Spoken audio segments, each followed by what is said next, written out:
The following video is not made for kids. Viewer discretion is advised. Hello to my subscribers, this is the ToyArena coming to you with my latest collection haul video. Considering the fact that the month of September ends next week, this will be my last haul for the current month. And there are some Transformers figures that I'm hoping to get still before the year ends, but whether or not I'll get more Transformers action figures next month in October and November is still to be seen. So, adding to the ever-growing mountain of Transformers action figures that I have in my collection, courtesy of two websites, Amazon.com and also ToyArena, I have some more Transformers action figures here in my collection. So, to start things off, I got technically I got two more Transformers action figures from Transformers 1 in my collection. First up we have the Transformers 1 mainline deluxe class Optimus Prime / Orion Pax figure. And oddly enough, I just noticed here on the box the alt mode for this version of Optimus Prime. While it does match the figure itself, with the way it transforms, it almost looks like the Studio Series Optimus Prime figure. But anyways, a lot of Transformers fans and collectors said that they bought both deluxe class TF1 Optimus Prime action figures, the Studio Series figure to use as Optimus Prime, and the mainline figure here to use as Orion Pax, since, as the name here on the box implies, this figure can be both Orion Pax and Optimus Prime if you desire. So I got this to use as Orion Pax before he gets granted the Matrix of Leadership. And I already reviewed on my channel, I got earlier, when it first came out, the Studio Series Deluxe Class Megatron action figure, and then a short time after it I found an upgrade kit on Amazon which gave Megatron a more screen-accurate fusion cannon that he had in the TF1 film. And it also had gap fillers and stuff like that, so I decided to use that. I decided to partner up with this version of Orion Pax. I got a duplicate copy of the Studio Series TF1 Megatron action figure to use as D16 to stand here besides Orion Pax. I was debating with myself if I was going to paint Megatron on a silvery gray helmet black to make him look more like D16, but I don't have any black paint at the moment, and lately I haven't trusted my own painting skills. So the first version of Megatron that I got the upgrade kit for, I may upgrade him one more time, give it, and put a Decepticon logo on its chest, and so have the factionless, non-upgraded version of Megatron to use as D16. So yeah, there's TF1, Orion Pax, and D16. Well, it is exciting to have them. I started off with those figures because technically they're the least exciting Transformers action figures in this haul, all that I added to my collection. So next up we have my latest, speaking of the upgrade kits I mentioned that I got from my first copy of TF1 Megatron, we got two more upgrade kits here, and so I found on Amazon, for what I felt were decent prices, some upgrade kits that I'd actually been debating for the past several months about whether or not I'd get. So we have two upgrade kits here. The smaller one here is the upgrade kit for the Studio Series 86 version of Galvatron, which you can't really see it, but if I move my camera up, there in the top corner of my screen, there's the Studio Series 86 Galvatron action figure still in his box. So when I get around to reviewing him, I'll also review this upgrade kit for him. What this upgrade kit, the reason why DNA Design made this upgrade kit for Galvatron was, and the main reason that inspired me to get it is that you've got some ankle extensions to attach to the bottom of Galvatron's legs to make him stand slightly taller, and I did that because it gives Galvatron just enough height that he stands at equal height with the recently released Studio Series Leader Class Megatron action figure. The new gimmick with the new helmet, which is based more on his cartoon animation model, other than the different faces. I watched a handful of reviews, and the helmet doesn't stick on as well as the original, so I probably won't swap out the helmets, but I may do the opening handed fingers, and then of course the main and accessory pieces here. Apart from the new ankles, you've got a laser gun that I don't remember if Galvatron's G1 action figure came with this laser gun or not, but yeah, he's got a new laser gun, and you've got a chain to attach the Matrix of Leadership to, along with a brand new Fire Blast effect, because those are always fun to have. And then the larger of the two upgrade kits is the upgrade kit for the two fusers that were released in the Legacy United line, the upgrade kits for Legacy United Leader Class Tigerhawk and Voyager Class Beast Wars Silverbolt, the accessory pieces for Silverbolt. There's 3 parts of them. You got an extension for his tail feathers and extensions for his wings. So that's always nice. Nice. The upgrade, the most of the parts in this upgrade kit are for Tigerhawk. You've got the bluish purple helmet that his original Beast Wars Fuser action figure had when it was released back in 1998, I believe was the year that it came out. So if you want Legacy United Tigerhawk to look more like his original Beast Wars action figure, you now have the helmet to do that. The other parts are gap fillers for Tigerhawk's wings, new Beast Mode claws for his back legs, and replacement flip-out cannons which are more accurate to his original Beast Wars action figure. I don't know if the cannons are more accurate to Tigerhawk's action figure or his cartoon animation model, but yeah, that's options that you have with the upgrade kits. It's then to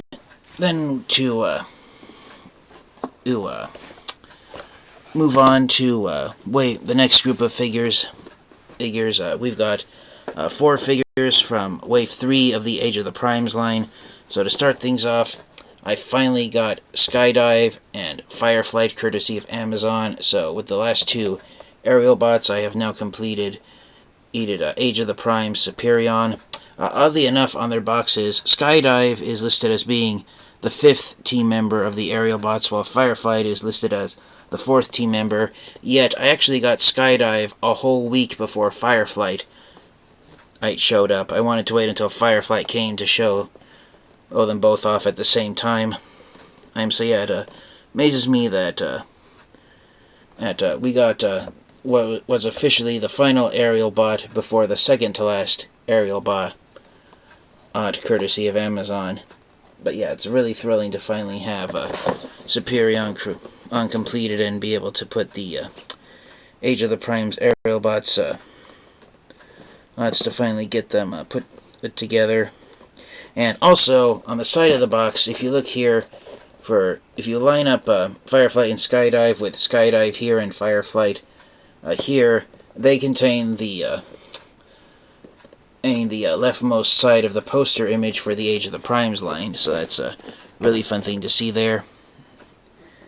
And then next up we have the third of the 4 deluxe figures released in Wave 3 of Age of the Primes, Insecticon Venom, or Venin as his new registered trademark name is.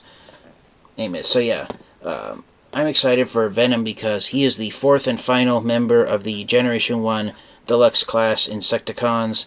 The Deluxe Class Insecticons were twice the size of the regular standard Insecticons, so yeah, and also, I read on the Transformers Wikipedia years ago that Venom was the team leader of the Deluxe Insecticons. And so it's nice that he's finally here. The other Deluxe G1 Insecticons have already been given modern Deluxe figures. They're all retools, and they were all released as exclusives, but Venom here, he is an entirely brand new mold, and he has been released at mass retail, so that's a nice breath of fresh air to see at least one of the 4 Deluxe Insecticons being released at mass retail instead of as an exclusive. exclusive. So yeah, there is Venom. When I get around to his review, I will do size comparisons with his Insecticon teammates. And then a few weeks ago, during my previous haul, I had mentioned that Amazon had shipped out one of the two Voyager figures from Wave 3 of Age of the Primes, which is Alpha Trion, and the second Voyager class figure from Wave 3 of Age of the Primes is Flatline. So yeah, Flatline is a Decepticon on repaint of Armada Red Alert. I'm going to review Armada Red Alert separately from Flatline. I'll review Red Alert first, but I'm really excited for Flatline because I honestly wasn't aware about this character existing. I didn't know that Armada Red Alert had almost entirely black Decepticon doppelganger to him. And part of the reason why I wasn't aware about the existence of Flatline is because so far according to his Wikipedia page on the TF Wiki, Flatline has only appeared in, I believe, literally one, maybe two Transformers comic books, and even in those comic appearances, Flatline wasn't a focal character, he was more of a background character.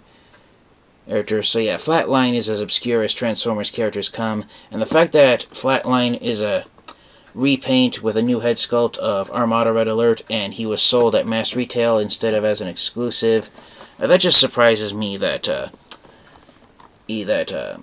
we got such an obscure character released at mass retail, especially when it's a figure that's a repaint and a retool. Lately, Hasbro has tended to have it doesn't apply to all Transformers action figures, but most figures that are repaints and retools typically are released as exclusives, while brand new molds are released at mass retail. But of course, Hasbro does sometimes surprise Transformers fans and collectors, and they reverse that. Figures that are repaints and retools end up getting released at mass retail, and brand new molds will unfortunately sometimes be sold as exclusives. We saw that with Legacy Cosmos being a Walmart exclusive when he was released in the Velocitron Speedia 500 subline of Legacy Year 1 back in 2022. And on that note, the final two Transformers action figures that I have in this latest haul, they came from the website ToyArena.com. ToyArena is a website where they actually have a physical store located here in my state of California.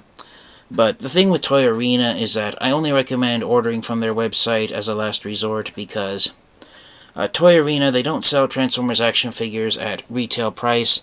They sell it for prices based on the supply and demand and what they're going for on the market. So some Transformers action figures, even if they're recent releases, they'll sell at ToyArena for double or sometimes triple retail price. So yeah, I do not recommend making ToyArena a website where you regularly buy Transformers action figures. I purchased two Transformers action figures earlier this year in July for my birthday. From ToyArena, which were the Age of the Primes Walmart exclusive deluxe class Cybertron Sideways figure, and my most recent Takara Tomy exclusive Transformers figure, which again is the figure up here on the top corner of my screen, the Transformers Takara Tomy exclusive Transformers United Artfire. That was the other figure with Sideways I purchased from ToyArena. So these last two Transformers action figures are exclusives, and when I mentioned Legacy Cosmos, that's because it was a good transition because the first of the two Transformers action figures I ordered from ToyArena recently is this guy. So that's right, I managed to find and get a copy, even though there's no Walmarts close by to where I live. I now have one of the more anticipated deluxe figures of the year, the Transformers Retro Sea Spray. So yeah, Sea Spray is an entirely brand new mold, and just like his fellow 1985 mini-bot of Cosmos before him, and when he was released in Legacy, Sea Spray here, because he's being released during the year 2025, he is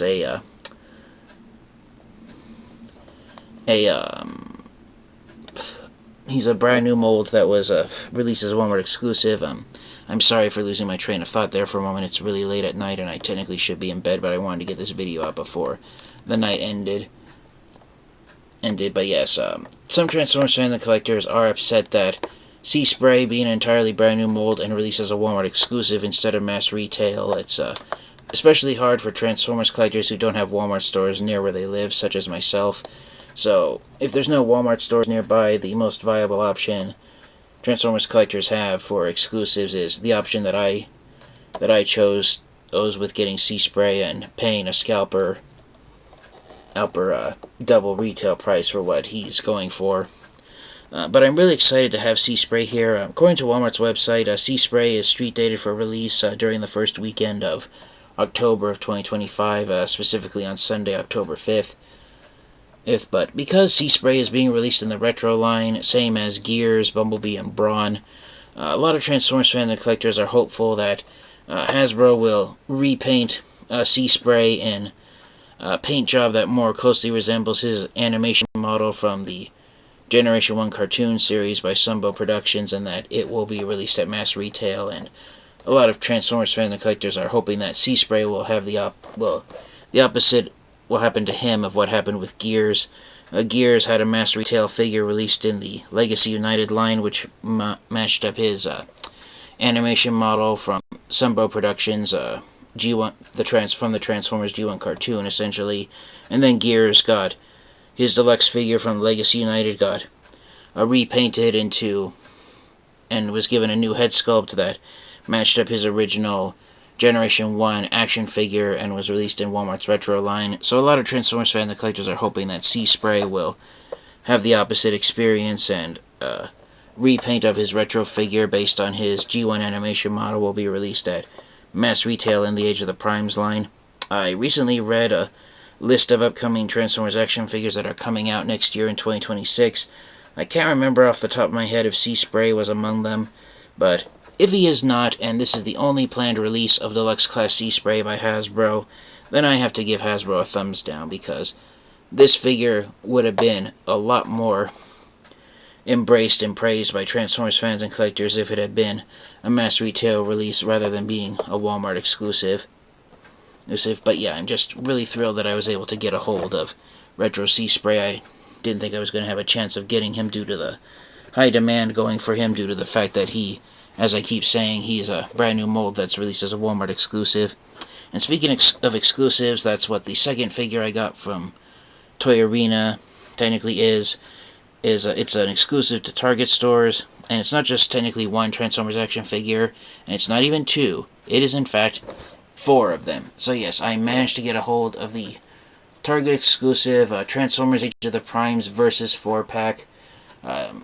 It started 4 years ago in 2021 when the Buzzworthy Bumblebee line was being released at Target stores. Hasbro decided to release a 4-pack of Transformers action figures as part of the Transformers Kingdom line exclusively at Target stores, and every year since then there has been a 4-pack of Transformers action figures released exclusively at Target stores, or as when the Buzzworthy Bumblebee line was discontinued last year in 2020.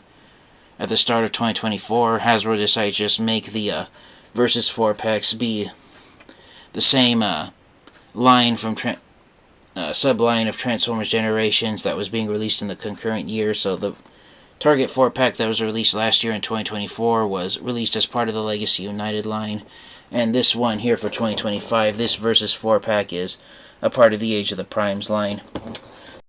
So the 4 figures you get in this box set are Deluxe Class Ultra Magnus, which is a repaint of the Legacy United Deluxe Class G1 Optimus Prime, and so because we didn't get it, the gimmick of Ultra Magnus being able to transform into the tractor cab with the Studio Series 86 Commander Class Ultra Magnus figure that was released in 2023, you at least get the tractor cab Ultra Magnus robot here in this the Age of the Primes Versus 4-pack. Next up is the figure that is, in terms of action figures of a character we've never gotten, and this figure is probably the most excited of the 4. but at the same time, it's ironically one of the least interesting, since this figure is just a straight-up repaint of... Well, let me rephrase that. It's a repaint of Studio Series 86 Bumblebee with a new head sculpt, and it is Autobot Bumper. So yeah, Bumper is a Transformers character created by accident. He was a mold that Hasbro originally wasn't intending on releasing as a Transformers character, but copies of his Generation 1 action figure, they ended up getting released in the United States on card backs that were supposed to be for copies of the action figure from Takara Tomi's Microman line that became the Transformers character Cliff Jumper. A lot of Transformers fans and collectors thought that it was Bumblebee incorrectly being packaged inside Cliff Jumper's box, but then as Transformers fans and collectors over the years saw that the yellow figure that was sold in Cliff Jumper's card box, it wasn't Bumblebee, it was an entirely separate mold. Because it was Bumblebee, it was a Bumblebee look-alike figure sold in Cliff Jumper's box. Transformers fans and collectors started to call the figure Bumble Jumper, a mashup of Bumblebee and Cliff Jumper's names, and over time the name Bumble Jumper was shortened to the name of Bumper, and that's how Bumper came to be a Transformers character. He wasn't officially recognized until the early 2000s when he appeared on the pages of, I believe it was, Dreamwave's comic books, when Dreamwave was the official publisher of the Transformers comic books. And in the years since then, a lot of Transformers fans and collectors were waiting for an official released Bumper action figure to be released by Hasbro. Apart from his unofficially released Cliff Jumper card-backed action figure, the closest we got to an action figure of Bumper was when the Buzzworthy Bumblebee Core Class Bumblebee action figure was released back in, I believe it was 2021 when the Buzzworthy line started. But the Core Class Bumblebee figure, when he transformed into alt mode, Bumblebee transformed into a somewhat boxy vehicle, almost identical to G1 Bumper. And so now we've come full circle, and we have the Studio Series 86 Bumblebee figure repainted and retooled into the first ever official action figure of Bumper. So yeah, with his first action figure release, Bumper is now a fully recognized and fully integrated Transformers character into the Transformers franchise. So yeah, that's really exciting for that.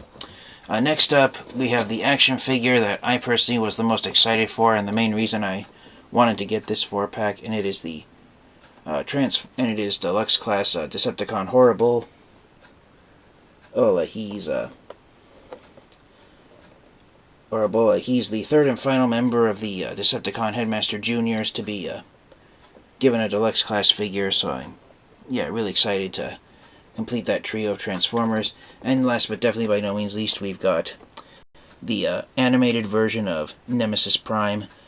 This action figure in this 4-pack's the first ever Nemesis Prime action figure that's been released by Hasbro, a version of the animated Nemesis Prime figure. There were 2 copies of him released by Takara Tomy back in 2008 when animated was on the shelves of stores in both Japan and the United States. So to have a copy of him here released by Hasbro, that's really exciting. Just like Bumper and horri-bull, who have brand new head sculpts. Nemesis Prime, he has a new head sculpt of a face mask. And so that's got some Transformers fans and collectors wondering if this mold will be released a 4th time in a faceplate, and have a faceplate animated Optimus Prime figure released. But yeah, I'm really excited for that. But yeah, so for backtracking back to horri-bull, as I said, he's the figure that I was the most excited for because he's the third and final member of the Decepticon Headmaster Juniors to be given a modern Deluxe Class action figure by Hasbro. The other 2 Decepticon Headmaster Juniors are Fangry and Squeeze Play, and just like horri-bull, Fangry and Squeeze Play are among the Transformers action figures that were released in these Target store exclusive 4-packs here. So in terms of getting the modern Deluxe Class figures of the 3 Decepticon Headmaster Juniors, it even has the name of Horri-bull's headmaster partner, Kreb. I believe that was his original Generation 1 name right there. So with horri-bull's headmaster partner, technically you get 5 Transformers characters in this box set, just like the one last year, because here in the Legacy United line, the Target 4-pack we got last year, technically it had 5 characters in it because Squeeze Play was his headmaster partner was in there as well. But in terms of availability for the Headmaster Juniors, you have to buy the 4 packs to get all 3 of them. And so, with Horri-bull's release, it's a thrill to finally complete the trio of the Decepticon Headmaster Juniors. So yeah, that's really exciting for that. And in terms of retooled parts, Horri-bull has the most retooled parts out of all 4 of these figures because of the fact that he's a extensive retool of Titan's Return Skull, Cruncher. I'm sure some people who managed to get a copy of this 4-pack early showed off that Horri-bull has a lot more sculpted parts than you might think at first glance. And it's not just his beast mode head being a bull's head instead of a crocodile's head. He does have slightly more retooled parts than that. Bumper and animated Nemesis Prime, the head sculpts are the only differences between them and the figures they're retooled from. And Ultra Magnus is a straight up repaint of Deluxe Class Optimus Prime, so he has no retooled parts whatsoever. The only thing separating him from Optimus Prime is the paint job. But that said, I will be honest, Ultra Magnus is the figure I'm the least excited to get out of this 4-pack, but I'm still happy to have him. Over the years, a plethora of Transformers fans and collectors have incorrectly named the Tractor Cab Ultra Magnus action figure Albino Optimus Prime or White Optimus Prime because a lot of Transformers fans and collectors have always liked the idea of Optimus Prime being a unique-bodied Transformers character, and that's one of the reasons why when Ultra Magnus was released in the Transformers Generation 1 line, and when he first appeared in the Transformers Generation 1 movie, instead of transforming into the Tractor Cab robot, Ultra Magnus always transformed into the full robot with the trailer turning into his battlesuit armor, and that was advertised as being his one and only robot mode, as I point to Studio Series 86 Ultra Magnus' box art. So yeah, that was just Hasbro's way of having Optimus Prime be a unique body Transformers action figure, even though he and Ultra Magnus have always been mold mates going back to when they were released in the Diaclone Robots line. But even though Ultra Magnus is white, one of the things I like to use, sometimes like to pretend, is the Tractor Cab versions of Ultra Magnus are the versions of Optimus Prime from the G1 episode, The Return of Optimus Prime, when Optimus Prime coated himself in a special metal to help him fight off a hate play egg that was destroying the galaxy and having everyone tear themselves apart. Optimus Prime had to retrieve the Matrix of Leadership from Rodimus Prime, who had been infected by the hate plague, and the metal he coated himself with protected him from that. And for the scenes when Optimus Prime was coated with the metal, he was all gray in those scenes of the Return of Optimus Prime episode. So even though, again, it's white, I sometimes like to use the Tractor Cab versions of Ultra Magnus as that all gray version of Optimus Prime from the Return of Prime episode out of G1. And on that note, it amazes me looking here how we've got almost all but one of the Versus 4-packs. They've been 3 Deluxes and 1 Voyager class figure. The only Versus 4-pack that contained 4 Deluxe figures was the second one that was released back in 2022 during Legacy Year 1. It was the Transformers Creatures Collide 4-pack. That 4-pack had 4 Deluxe figures in it. But yeah, I'm just really thrilled to have this thing. On Target's website, the Age of the Primes Versus 4-pack with Ultra Magnus, Bumper, Horri-bull, and Nemesis Prime. It's street dated for release on Sunday, October 5th. And so when I found it being sold at ToyArena that made me thrilled that I had a chance of getting it 1.5 weeks before the official street date. But yes, this has been my latest haul of Transformers action figures. Got some third-party stuff, Age of the Prime stuff mostly, and some TF1 stuff. But yeah, I'm really thrilled with all of these Transformers action figures, especially the exclusive ones that I didn't think I was going to get a chance to find. So thank you guys all so much for watching. This has been the TF Geek, and until next time, please remember to stay safe, stay healthy, and remember, transform and roll out. Goodbye, everyone.